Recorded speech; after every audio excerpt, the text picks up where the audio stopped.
ناظرین گرامی السلام علیکم ورحمۃ اللہ وبرکاتہ۔ آج کی بات خاص بات میں آپ لوگوں کا استقبال ہے۔ ناظرین گرامی، صفا بیت المال کے زیر اہتمام چلنے والے شعبہ کفالت یتامہ کی جانب سے حال ہی میں 20 یتیم بچوں کے لیے نئے ملبوسات کا اہتمام کیا گیا۔ اقدام نہ صرف ان بچوں کی ظاہری ضروریات کے پیش نظر کیا گیا بلکہ ان کے دلوں میں خوشی، اعتماد اور وقار کا احساس بھی اجاگر کرنے کا باعث بنا۔ واضح رہے کہ صفا بیت المال کا یہ شعبہ ہر سال تقریباً 300 یتیم بچوں کی مکمل تعلیمی کفالت کا بیڑا اٹھاتا ہے۔ اس پروگرام کے تحت بچوں کو نہ صرف معیاری تعلیم کے مواقع فراہم کیے جاتے ہیں بلکہ ان کی بنیادی ضروریات جیسے خوراک، لباس اور رہائش کا بھی مناسب بندوبست کیا جاتا ہے۔ یہ خدمت معاشرے میں یتیم بچوں کے لیے ایک روشن مستقبل کی نوید ہے۔ صفا بیت المال کا یہ عمل اس بات کی زندہ مثال ہے کہ اگر جذبہ خیر اور احساس ذمہ داری کے ساتھ کام کیا جائے تو سماج کے پسماندہ طبقات کو بھی عزت و وقار کے ساتھ زندگی گزارنے کے مواقع دیے جا سکتے ہیں۔ اس طرح کے اقدامات صرف خدمت خلق نہیں بلکہ ایک معاشرتی انقلاب کی بنیاد ہے جو علم و ادب اور اخلاقی قدروں پر مبنی ایک باوقار معاشرہ تشکیل دینے میں مددگار ثابت ہوتے ہیں۔ ادھر ناظرین گرامی، ممبر محراب فاؤنڈیشن انڈیا کے تحت ریاست تلنگانہ کے مختلف علاقوں وینکٹادری پالم، پلی چرلا، ناگرجنا ساگر میں عمومی دینی دعوت و ملاقاتوں کا سلسلہ جاری رہا۔ مقامی علماء کرام سے حالت حاضرہ اور دینی ترجیحات پر مشاورت ہوئی۔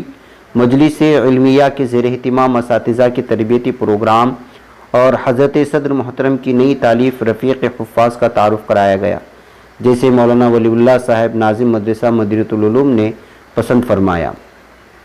گرمائی تعلیم کے آغاز اور بہتر نظم کا بھی تذکرہ ہوا۔ اسی دوران دین سے دور بعض افراد سے انفرادی ملاقاتیں ہوئیں، دینی بنیادات پر گفتگو کی گئی اور اللہ کے راستے میں وقت لگانے کی ترغیب دی گئی۔ ایک جنازے کے موقع پر مجمع سے فکر آخرت پر خطاب کیا گیا۔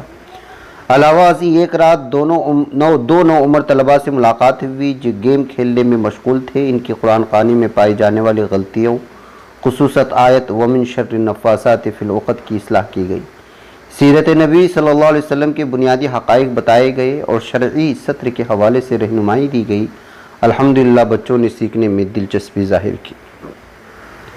ناظرین گرامی، صفا بیت المال کے تحت ESC میں داخلہ لینے والے طلباء اور طالبات کے درمیان ہال ٹکٹ کی تقسیم اور امتحانی سلسلے کا آغاز صفا بیت المال کے زیر اہتمام تعلیمی خدمات کا روشن سلسلہ جاری ہے۔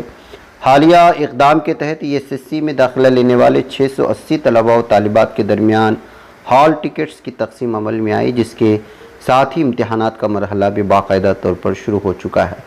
صفا بیت المال کی اس کاوش کا مقصد معاشرے کے نادار اور مستحق طلباء کو معیاری تعلیم کے مواقع فراہم کرنا ہے۔ امتحانی مرحلے کے کامیاب انعقاد کے لیے انتظامی و تعلیمی سطح پر مکمل تیاری کی گئی ہے۔ اقدام نہ صرف تعلیمی ترقی کی جانب ایک اہم قدم ہے بلکہ طلباء کے حوصلہ افزائی اور روشن مستقبل کی ضمانت بھی۔ صفا بیت المال کی یہ تعلیمی جدوجہد قابل تحسین و تقلید ہے۔